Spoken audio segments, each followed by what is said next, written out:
Welcome to the Three Martini Lunch. Grab a stool next to Greg Columbus of Radio America and Jim Garrity of National Review. Three Martinis coming up.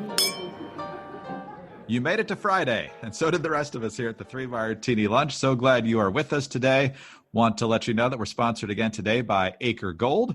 GetAcreGold.com/martini is where you need to go for more information and a chance to win that gold bar for the month of March. So don't delay. GetAcreGold.com/martini.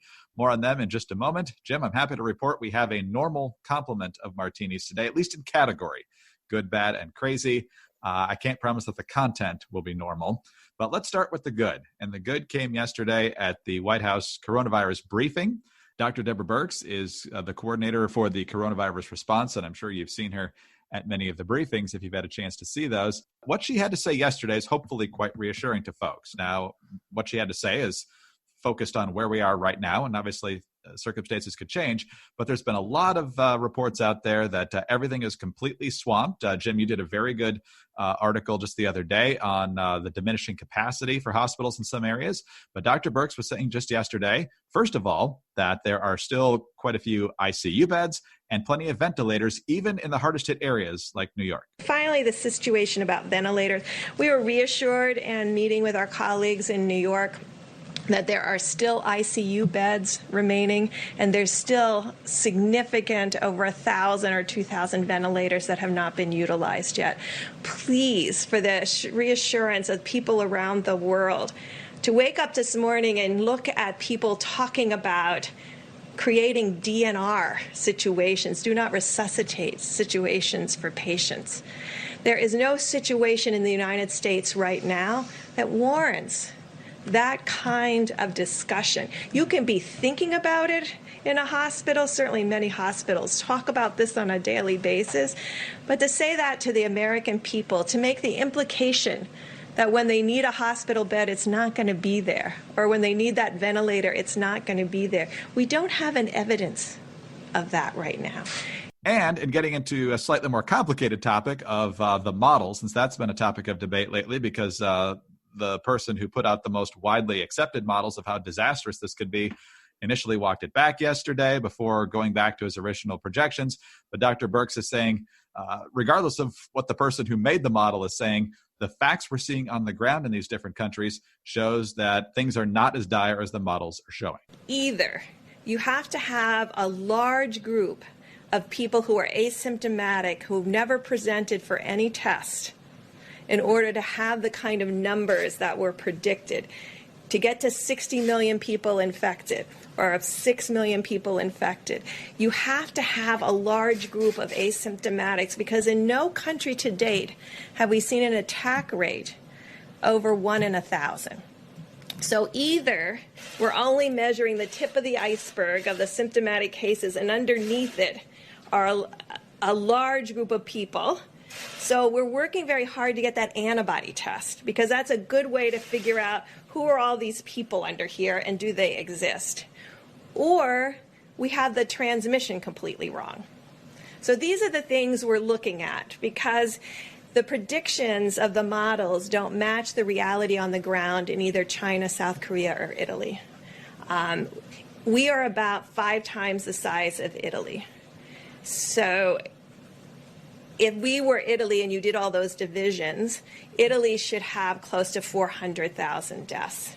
They're not close to achieving that. So, Jim, as I said, these are the circumstances right now, but a lot of folks were painting darker pictures out there than seems to be the reality, at least at the moment. So good on Dr. Burks for being able to explain it and for giving us some good news. Yeah. I'm kind of struck by something I saw just a short while ago. Joe Lockhart, who used to be the press secretary for Bill Clinton back in the Clinton administration. I think I remember some nascent online snarky commentators calling him Bug-Eyed Joe, has been strangely resurgent in pundit world after not being, heard from for a long time in the, working in corporate client communications and stuff. And he said, I, for one, am no longer interested in hearing from Dr. Burks. By the way, he calls her Dr. Birx. He can't even bother to spell her name correctly. Her vouching for Trump's vast scientific abilities from his business background was the breaking point. Stepford doctor. So first of all, I'm so glad that everyone is arguing with the Trump administration by not emulating him. But it was Reagan Battalion, a couple of folks who point out, in addition to who, the expertise that we're seeing from the podium every day. She served as a physician in the United States Army, rose to the rank of colonel before retiring from military service. And, Burks was nominated by President Obama to be the U.S. Global AIDS Coordinator, confirmed by the Senate by a wide margin. She is a very respected doctor. This is not some, quack who got dragged out because of loyalty to the president or something like that. I understand where everybody's coming from in terms of, fear about, Trump has had a very short fuse when it comes to people who contradict him in government. But so far, he's been very good to Birx and to Fauci. I think, for whatever else his flaws, the president wants to get this right, and he's not going to dismiss them or hand wave them away. By and large, so far, I think he's not, when he says he wants to reopen the economy, he's not saying I'm going to reopen the economy come hell or high water. Because with the recent advent of so many plagues, Greg, it looks like hell or high water might be coming next month. The president is trying to, balance these very important competing interests here. And this kind of partisan sniping at the likes of Dr. Birx is not helpful. And just to your point about the models, this is a new virus. Everybody's trying to calculate the infection rates, the contagion ability, the death rate, the severity, as best they can. And we all now know that we got bad information from China for the first anywhere 3 weeks to 6 weeks from this. And this is kind of foreshadowing another Martini in our podcast today. And so, different countries are going to have different infection rates. I've seen a fascinating argument that the extraordinarily high rates you're seeing in Italy, that you're seeing in France, that you're seeing in Spain, and that you're not seeing in certain Northern European countries. Some people might say, it's climate related or something. Also, between those southern European countries I mentioned and Iran, all have the tradition of greeting people with kisses on the cheek. Well, if you're doing that, you're bringing your mouth closer to somebody else. And maybe that was a way that coronaviruses got spread from one person to another much quicker and much more widely in these countries than in others. I've also heard the argument that actually, something we usually think of as a nice thing, intergenerational families interacting often, grandchildren seeing their grandparents, parents seeing their elderly parents, that has occurred in a higher rate in these countries like Italy and Spain. And that may be one of the things that spread the disease faster and more quicker. So everybody's trying to get their handles around this. And it's not surprising that some of the worst models would not turn out to be true. I think it's pretty clear to say some of the best models have not turned out to be true. But when, someone like Dr. Burks says, hey, you know what, we're starting to see some good signs, I, for one, find that pretty reassuring. I do too, Jim, and I want to get your thoughts on another thing here, and that's the reaction to Trump's numbers going up. And I think there's a couple different reasons for that. I think a lot of folks, whether they like Trump or not, obviously want the United States to get through this as quickly as possible with as few casualties as possible. So it's kind of, we're all on the same team, at least for the moment, type of thinking here. But I think also the fact that he's surrounding himself with people who are clearly competent and experts in the field are helping as well. But now that the president's numbers on his handling of this have on the crisis itself are now north of 60%. You've got CNN and NBC saying, we're not sure we're going to cover these briefings wire to wire again. And regardless of what you think of Trump, the information that these experts are putting out there, and to some extent Trump and Pence as well, is vital information. And so the fact that these folks aren't willing to do this, whether it's because of the approval numbers or some other reason, is derelict, I think, on their part. Yeah. First of all, no one should be that shocked by Trump's numbers, if for no other reason than the traditional rally around the flag effect. Every time the country is facing some sort of crisis, usually the initial response from the public is to be supportive of the leadership, and particularly the president, particularly if the president is seen to be doing something, right? Now, that may change over the future. People may come to the conclusion that Trump is making the wrong decisions, or that he's overreacting in one way or underreacting in another, or something like that. One, that's pretty normal. And two, the point that Kyle Smith tried to emphasize in a piece just earlier this week, we all need the president to succeed on this, right? You love him, you hate him, you can't stand him. Maybe you think he's the worst president. Maybe you think he's the worst leader the world's ever had. We need him to make the right decisions right now, right?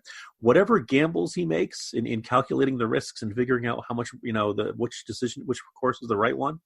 We need it to be the right one, right? You can't really, rooting against him and hoping that he falls flat on his face right now is hoping for things to get worse in the country. So I can't get my head around that. And then the second thing is kind of jumping out about this is that the idea of, well, we're not going to cover the president's statements and these White House briefings anymore. I think that policy is going to end up being unsustainable because, as we've seen in some of these briefings, Trump will come to the podium. He'll announce whatever news they have. He might say, I'm the greatest. He might say, my critics are terrible. He'll put on a typically Trumpian performance. But then he turns things over to Dr. Birx, or he turns it over to Dr. Fauci. And if you're the networks, do you not cut into that? Because they might be saying something important. But then, of course, Trump will come back to the podium, and then maybe Pence will say something. There's no guarantee of who's speaking what, so they're going to say, "Well, we're going to cut in. Trump is speaking again. We're going to cut out." I don't think this is going to work. My guess is we will have some sort of furious rant about Congressman Massie today.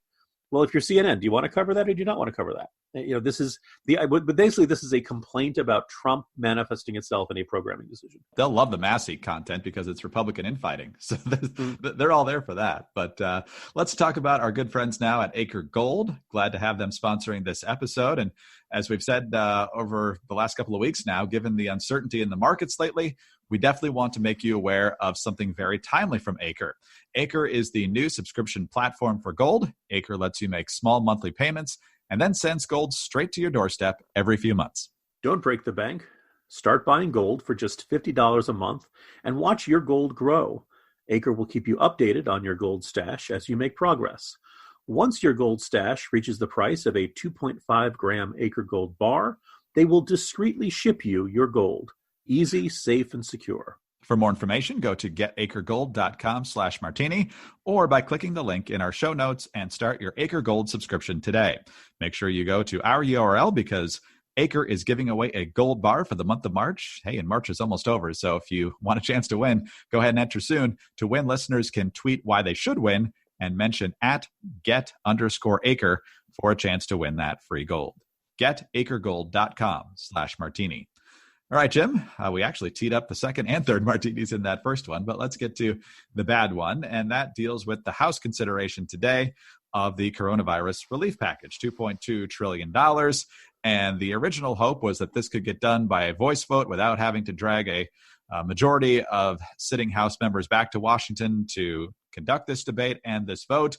But they're back in Washington today, at least maybe not the whole caucus, but enough of them to make it work.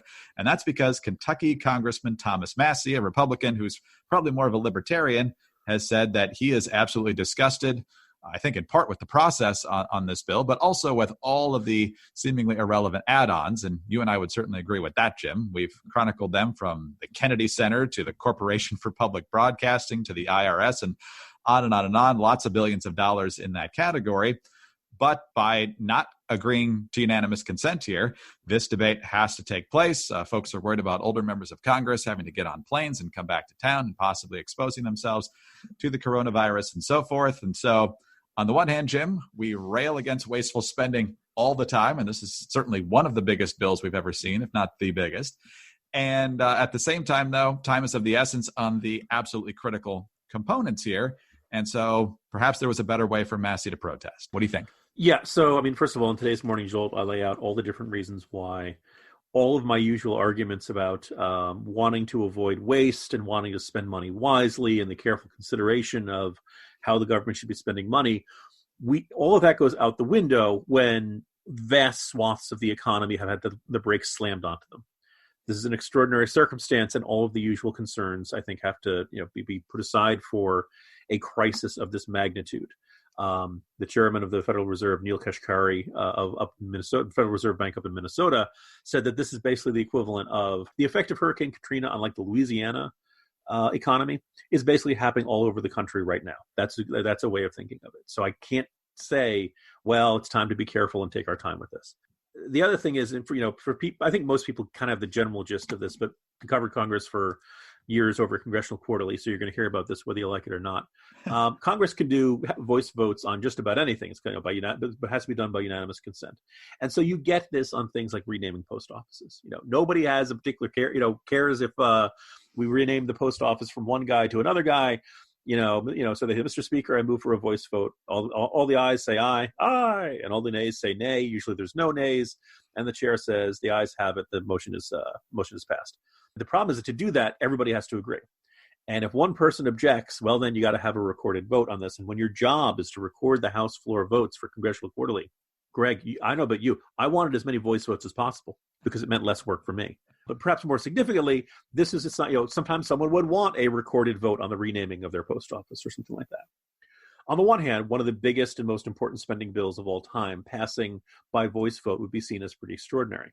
On the other hand, we know it's going to pass, and we know that these are not ordinary times in that at last check, we have obviously a good chunk of our House of Representatives is aged, shall we say, are in the demographic in which they would be a particular risk of the coronavirus. There are 36 members of Congress who are currently in self-quarantine because they have interacted with someone with coronavirus. There is no way to pass a bill in the House of Representatives on a non-voice vote with a recorded vote without getting lots and lots of elderly people all together in the same room. So now the question is it worth it, right? Massie can put out a statement saying this is the worst bill in the history of the world. I think it's terrible. I voted nay and I disagree. And everyone else still could have passed it by voice vote. It would be about the same thing. But no, he wants the recorded vote. Everybody's got to go through this. You can hear me knocking on wood that nobody catches anything. But you really got to think through was this worth it? If there is, a further outbreak up on Capitol Hill, we've already had the situation with Senator Rand Paul. People are going to ask themselves, was this worth it? Did Massie, think through what the consequences of this? The other quite side effect of all this is that Congress needs a secure and verifiable method of voting remotely now, not tomorrow, not next month, not because first of all, as we discussed earlier, they're going to have to pass other pieces of legislation dealing with the coronavirus and the ensuing recession that is driven by this. No. This problem isn't going away, and I don't understand why. Apparently they said, well, we couldn't do it for this bill. Okay, get it ready for next week. I don't care if everybody has to phone it in. I don't care if everybody has to stand in their office and they all do it by webcam. Figure something out, guys. At some point, it may reach the point where it's just not safe to have all the members of Congress in one place. Or I guess even conceivably, maybe they won't have a quorum if everybody's stuck either self-quarantining or in hospital beds. Yeah, the possible silver lining here is that it expedites the necessity of that. Just to highlight some of the reactions here, you've got Dean Phillips, a Democrat from Minnesota. I'll leave out the expletives here, but he says it would have been nice for Massie to actually say definitively sooner that he wanted to voice his opposition to this and go to a recorded vote. Peter King called it disgraceful and irresponsible. Kevin McCarthy, the GOP leader, had been pleading with folks to just let the voice vote happen. President Trump, chiming in on Twitter today, looks like a third-rate grandstander named Representative Thomas Massie, a congressman from, unfortunately, a truly great state, Kentucky, wants to vote against the new Save Our Workers bill in Congress. He just wants the publicity. He can't stop it, only delay, which is both dangerous and costly. Workers and small businesses need money now in order to survive. Virus wasn't their fault. It is hell dealing with the Dems. Had to give up some stupid things in order to get the big picture done. 90% great. Win back House, but throw Massie out of Republican Party, unquote. So, Jim, Trump making sure he's nowhere near this procedural move here. Greg, listeners know how often I disagree with the president's angry tirades on Twitter. It's a really weird feeling to watch the president do this and go, yep. Yep, he's right. But what's even weirder, even more bizarre, I'm not making any of this up, dear listeners, is that a short time after the president tweeted that, John Kerry jumped onto Twitter. And I will give you my John Kerry impression, but I have to clean up some of the language because John Kerry used a whole bunch of language that is not appropriate for this podcast. Breaking news. Congressman Massie has tested positive for being an a-hole. He must be quarantined to prevent the spread of his massive stupidity. He's given new meaning to the term, the profane term that those of us outside the state of Massachusetts use to call people from Massachusetts. Finally, something the president and I can agree on. I'm not making that up. Kerry actually. And then, a short time later, the president of the United States tweeted, "Never knew John Kerry had such a good sense of humor. Very impressed." Greg, it's a beautiful kumbaya moment. The partisan divide is gone. America is united. No less a division than Donald Trump and John Kerry have come to agree on this. I'm baffled, but again, it's an indicator of everybody kind of recognizes how much something that could be defended in abstract arguments of principle really has turned into a very unwise decision based on the known facts on the ground. Yeah, generally speaking, I kind of like Massie being there and sticking up for constitutional principles and fiscal responsibility. But like you said, I think a strongly worded statement making it clear he didn't like what was in there might have been smarter here, particularly since there's really nothing he can do to derail the bill. And obviously there's lots in there that we don't want to be derailed. Let's move on to our crazy martini now, Jim. And you had a few Twitter thoughts about this yesterday, because in the official numbers, there are now more Americans who have tested positive for coronavirus than any other nation in the world. That's not divided by population or anything like that. It's just raw cases testing positive. And the media is almost celebrating this in some macabre way. And you even had one reporter, I won't even give her the dignity of saying her name, over at the Huffington Post, asking on Twitter, who's the S-hole country now? And the responses to that were quite choice as well, I might point out. But Jim, it's just fascinating that according to a lot of reports, China has just stopped testing so they can back up their claim that they've dealt with the virus. And so miraculously, their numbers of positive cases haven't gone up. Meanwhile, you've got Hong Kong and Singapore reinstating restrictions because of the a second wave, it seems, of the virus. And Business Insider, among others, reporting that China has ordered hundreds of theaters to close again. They had ordered them all to close the first time, then they reopened them. Now they're closing them again, which suggests that China is hiding perhaps the resurgence of this virus, which is bad in two ways and crazy. First of all, crazy that people are believing China. Bad, secondly, that China's still lying. And if there's a second wave, we really have a problem on our hands. Yeah, well, first thought is when I first saw this and saw the reaction to this, and I think you're right. I think there were some people who saw this as yet another chance to take a shot at President Trump. And, folks, the election's November. Okay, we still got a lot of road ahead before we get to that. And we still have a lot of road ahead in terms of dealing with this particular coronavirus crisis. And we still have a lot of road ahead before we actually, before it turns into those first ballots start arriving that are, in vote by mail states. We can deal with all of our arguments about President Trump then, right? In the meantime, we got to get through this particular crisis. But I went and I checked on a site which had been up until recently very reliable, worldometers.info, gathering all the information that they were getting from all different countries about this. And if you look at the chart for China, the daily new cases, declined pretty steadily through February, which is all right. That's in par with what we'd expect if this was spreading around beginning in early December. But basically, throughout March, they have nothing. Now, somebody pointed out to me that it looks like they simply stopped updating the chart and that China has reported a certain number of cases. Having said that, a country of 1 billion people, and they said like the other day they had 47, which seems low. It seems really low. I believe about 8 days ago they said they had 0 new cases.